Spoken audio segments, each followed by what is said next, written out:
Any of you that are watching this, it's our second episode, Skitmarks. Thanks for coming back. I'm Nate, a.k.a. First Try. And I'm Joe, a.k.a. Cup of Joe. Cuppa, as we like to call him. Cuppa. Thank you for everybody who viewed it last week, all two of you. We do really appreciate that. Hope you stay with us. Hopefully we weren't too long-winded in our last one. We are going to try to abbreviate some of our discussion Condense it down a bit. Condense it, just bring in the real interesting, the fun stuff, We're sorry for your ears, by the way. But today we'll be going over our 2019 E3 feelings, our takeaways, the games we're most hyped for, the disappointments, and of course the sleepers. Oh, absolutely, the sleepers. Yeah, the ones that we thought really knocked it out of the park and kind of caught us off guard. But stay tuned for that. But first, it's Kill of the Week.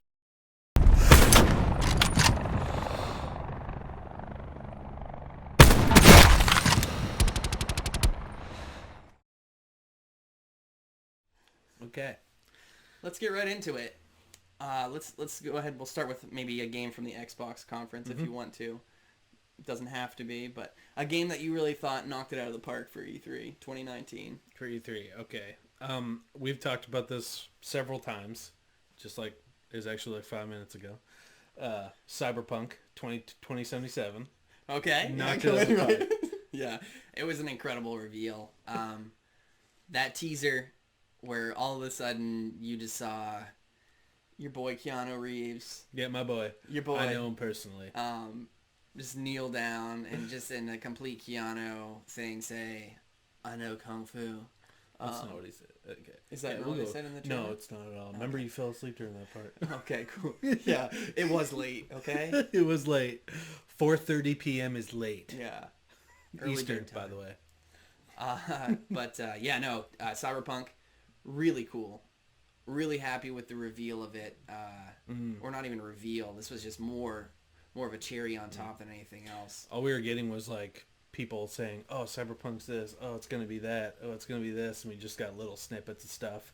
Finally, we have footage behind all these people saying things, and it is what they said.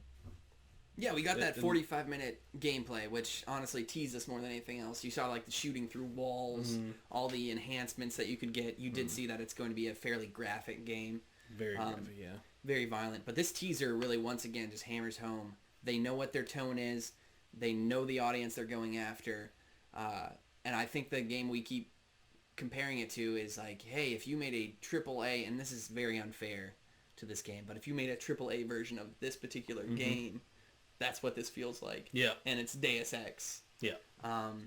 It feels like a natural continuation of that kind of same world where it is augmentation and this whole battle between those who are augmented and those who are not. But the abilities look really cool. Yep. Keanu Reeves is in it. I mean, does a game get much cooler than having Keanu Reeves? No. And supposedly he's going to be like the Cortana-esque character. Okay. Always in your ear. Yeah, sort of like because his actual character, the person he's portraying in this game, in the tabletop games or the RPGs, little games there, is already dead at this point. Yeah. So very intrigued on how they're going to tie that in, if he is just a projection of our protagonist, or how they're going to use him to make the story flow. An Anakin Star Wars kind of thing where like you knew who Darth Vader was, but you never had the story. And this might have the story, right? Yeah, absolutely. Plus, this is, they've already said they're taking liberties as far as the IP they're building off of. And this is a studio we can definitely trust. CD Projekt Red, Witcher 3 is still one of the best games of this generation.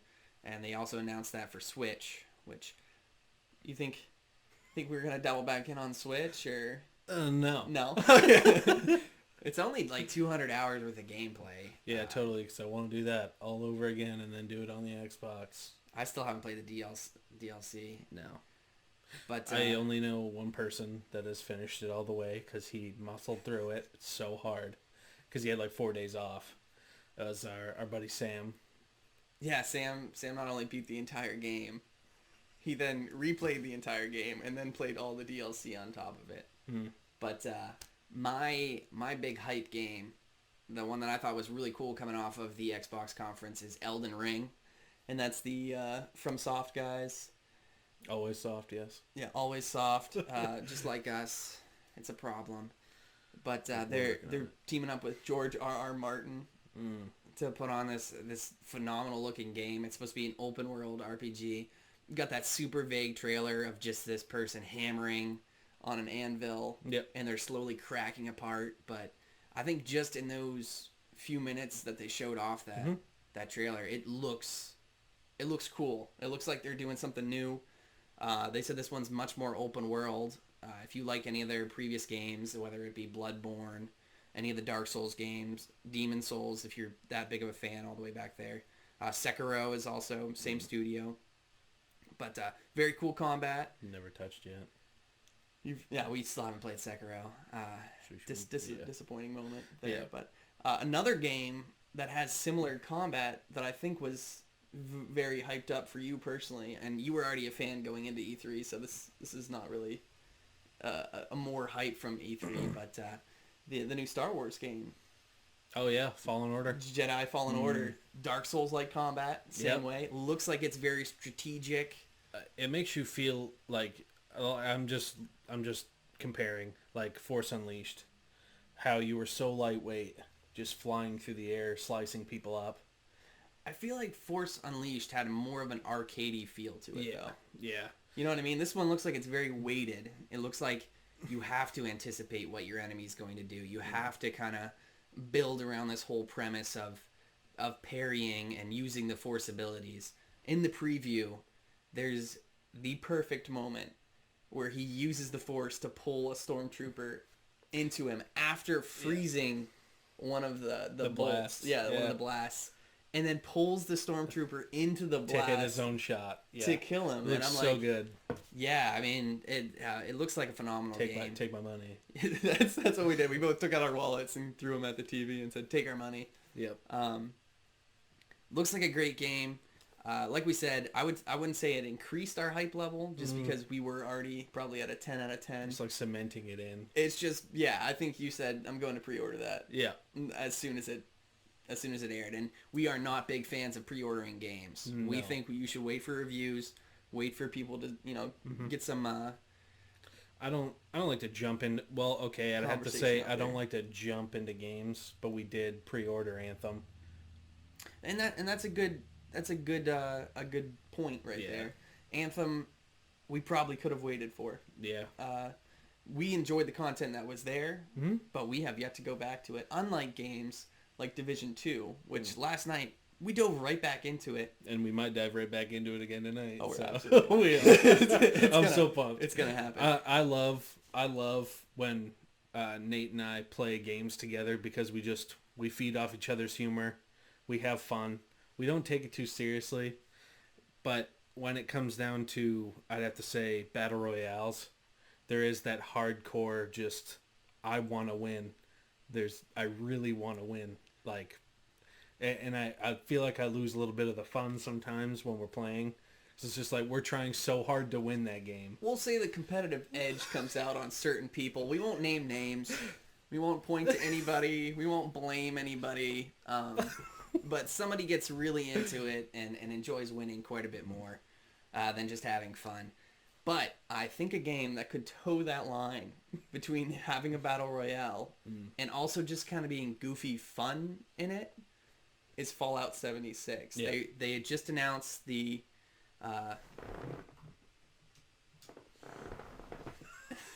nice job. They just announced the, what is it called? Nuclear Winter. Yeah. Beta or test period right now for Xbox and PC. But it's the same thing. It's like 52 people. You jump on a map. It's groups of 4. You go in. You gather some gear.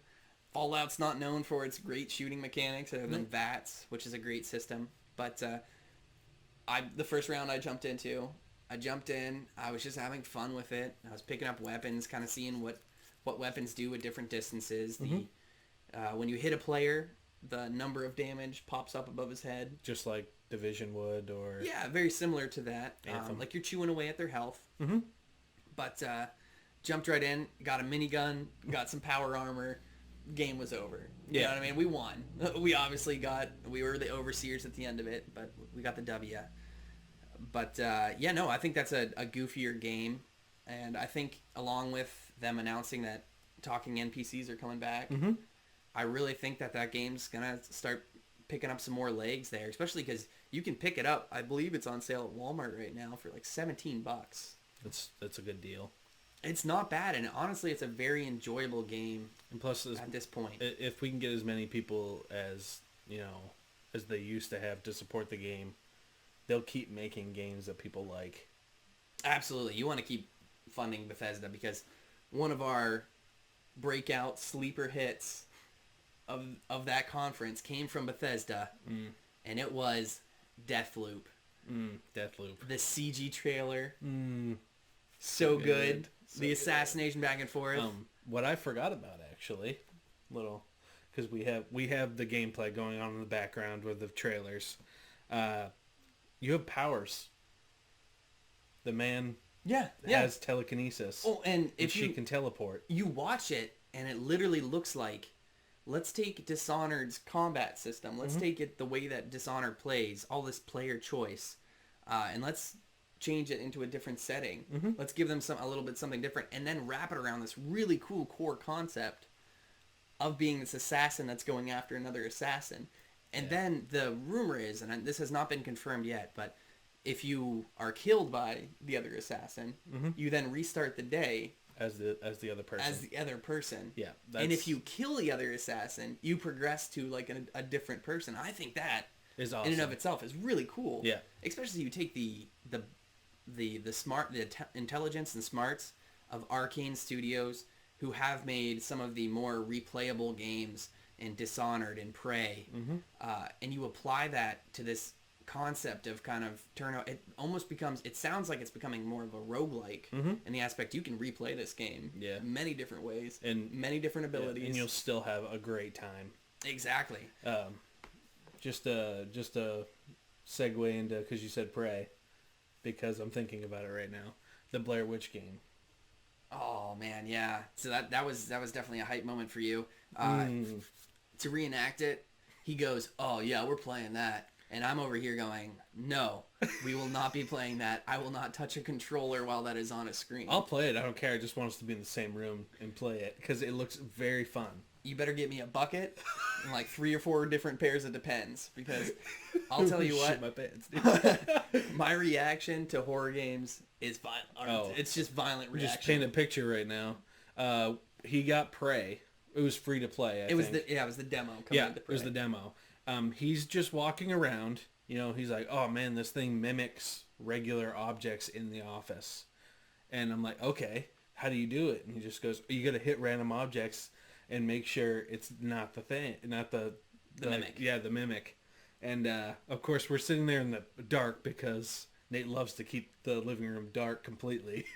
And he's running around just like hesitating to punch things. And he gets to a stool and it's like flipped over and he punches it and it jumps at him. And right when that happens, you see the paddle fly into the other room and he says, "Nope," and he walks away. Oh. Yeah, it was a violent reaction. So I personally do not want to play this game. But we will. It's just called Blair Witch. Yeah, just Blair Witch. Blair Witch, yeah. But it did catch us off guard in the aspect of it's another one of those kind of like Deathloop where it is looping your life back to the beginning of the day. Yep. And I got like a Firewatch kind of thing where you're just like, you're progressing through the story, figuring out how these people died. You know what I mean? Because I played a little bit of Firewatch. You're talking from the story aspect of it, of like just slowly unfurling. Like you're in the woods. You don't really know what's going on initially. Yeah. Yeah, I would say it's a much darker take on something like Firewatch. But yeah, no, that's an interesting comparison. Any other games jump out at you? We'll got one more. And then, of course, we're going to get to our... big disappointments. We'll just give you guys 2. We don't need to take up all your time. Yeah. But one more that's good. Halo Infinite. Oh, absolutely. Ending the Microsoft conference, which we were huge fans of the Microsoft conference. I know a lot of people weren't. That's okay.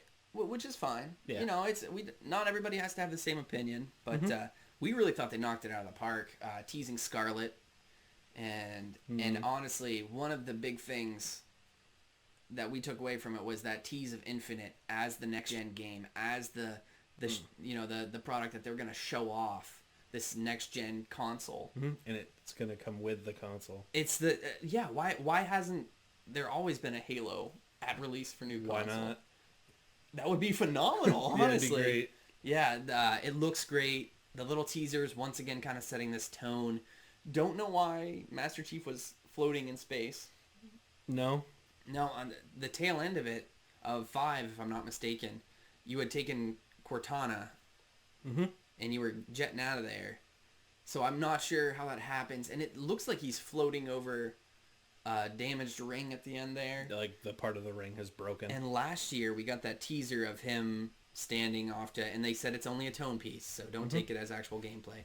But he was sitting off to the side with his helmet off, like in his hand, and the ODST were in the field, kind of like running through. So I'm thinking maybe at some point we're going down to that ring, or perhaps this is already into the game and you failed on that ring, because from that teaser he's basically saying, "Oh, dude, you failed. Yeah, like there's no one to fight for anymore." I see that. It just caught me off guard. I know it's going to be a battle royale. We're gonna have a battle royale part for it. You do? Is that your prediction? Because they haven't actually announced. They haven't said anything. No, they haven't said they did. Okay. No. Halo's Halo. You have to play it. I'd say if you're gonna. I don't know how much these consoles are gonna be, but of course from all the specs that we talked about, 160 frames per second. He told me that. Nate told me that laptops that pricing on a computer at that price would be well into like the 1300 and above. If this console's that much, I don't.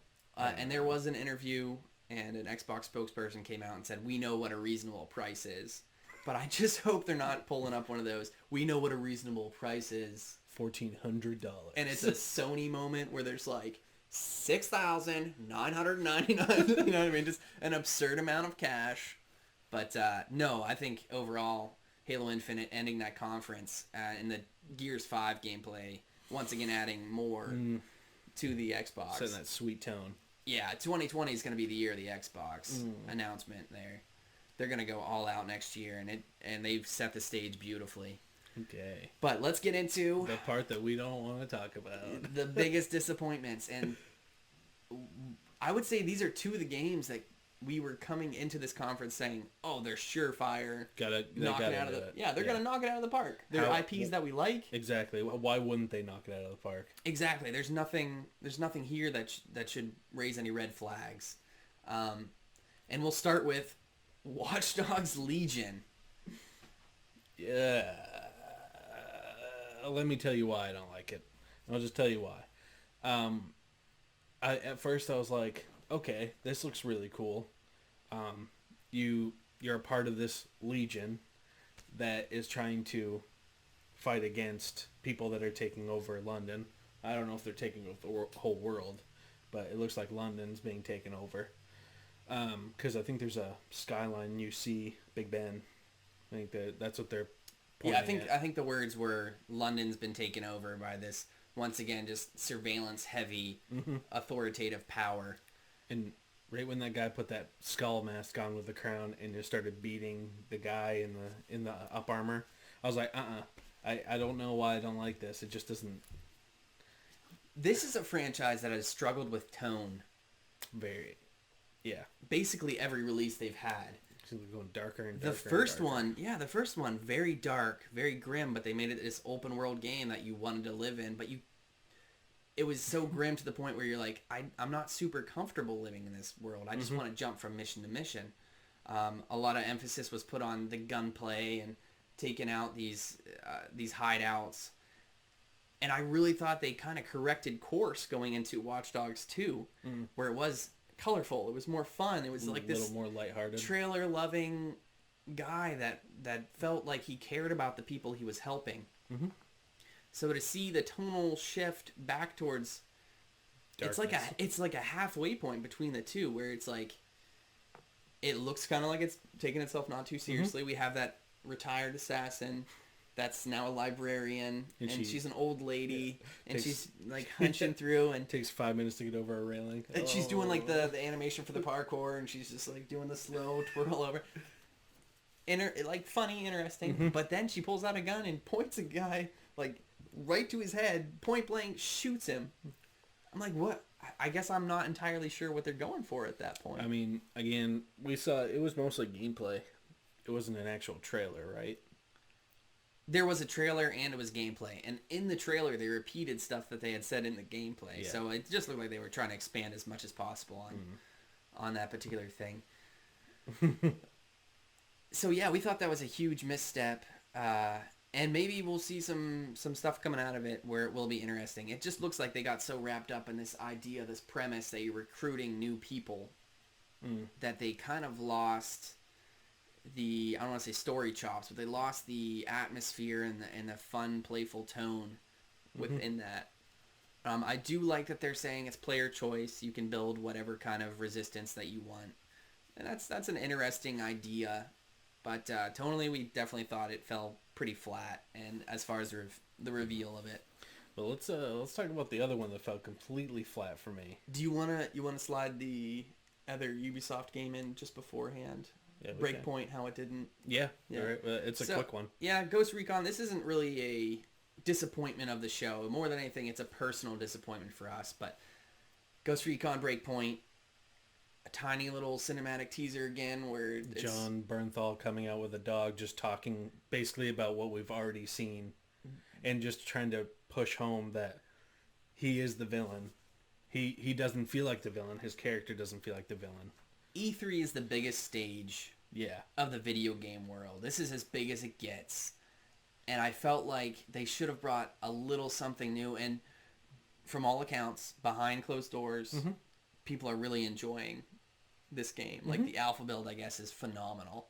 But as far as an E3 presentation, I feel like that was a clear misstep in the company and in their presentation. And just showing a trailer that we've seen already completely.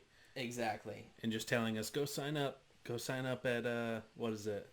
Ubisoft.com/Ghost Recon Breakpoint for the free beta. It's the same kind of thing they did with Wildlands. Which, yeah. But it wasn't nearly as bad of a misstep as this last one. And this one tonally looks broken. I don't know if they know what this game is. And if they did, they certainly didn't share any information. It feels like a mobile game shoved into a big world game. Like they're trying to put it on consoles. It looks like claymation.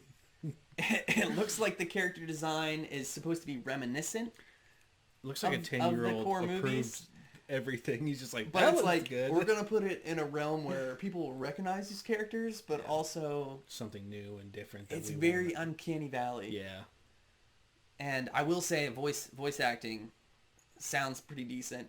Although I wasn't thrilled with Thor, kind of the way he was bringing to it. Over the top. Let's pull back the curtain on this one. It's Marvel's The Avengers. Not The Avengers, it's Marvel's The Avengers. Yeah.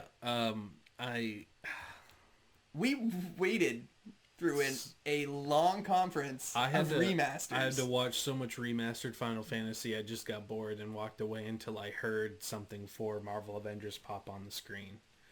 And when I did, I ran in to see what I saw the trailer, and I was just so disappointed. Yeah, don't get us wrong. The Final Fantasy VII stuff, initially we were like, wow, looks great. Really well done.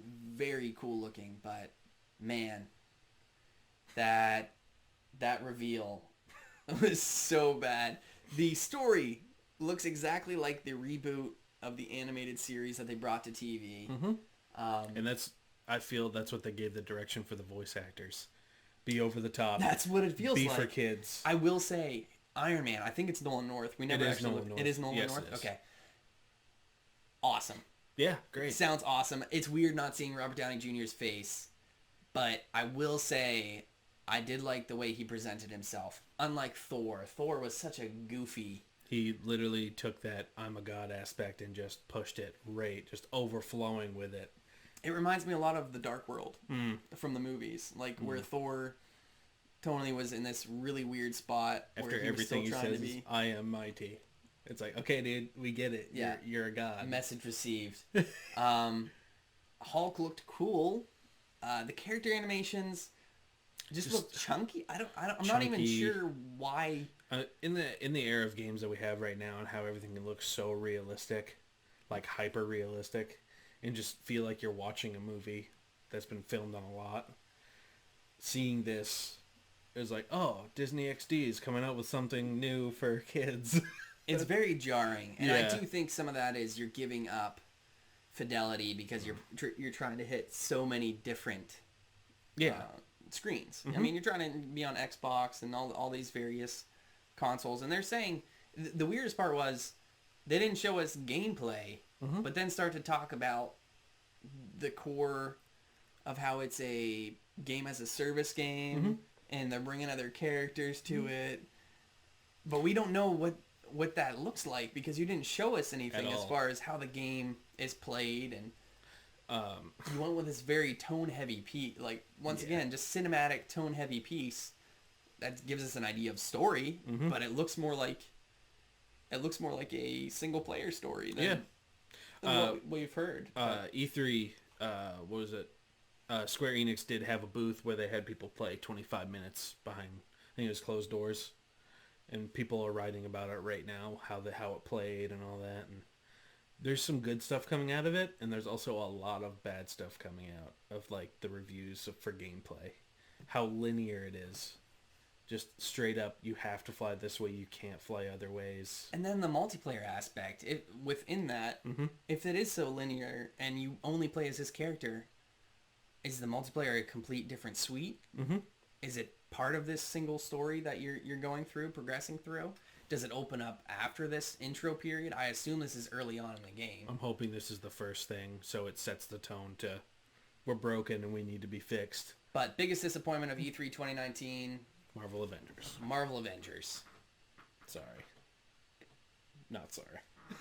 Sorry, not sorry. But we went on for a little longer than we wanted. But that's okay, because we love talking about this stuff. That's why we made the podcast. Absolutely. Also, winner of the show is Cyberpunk, so... Oh.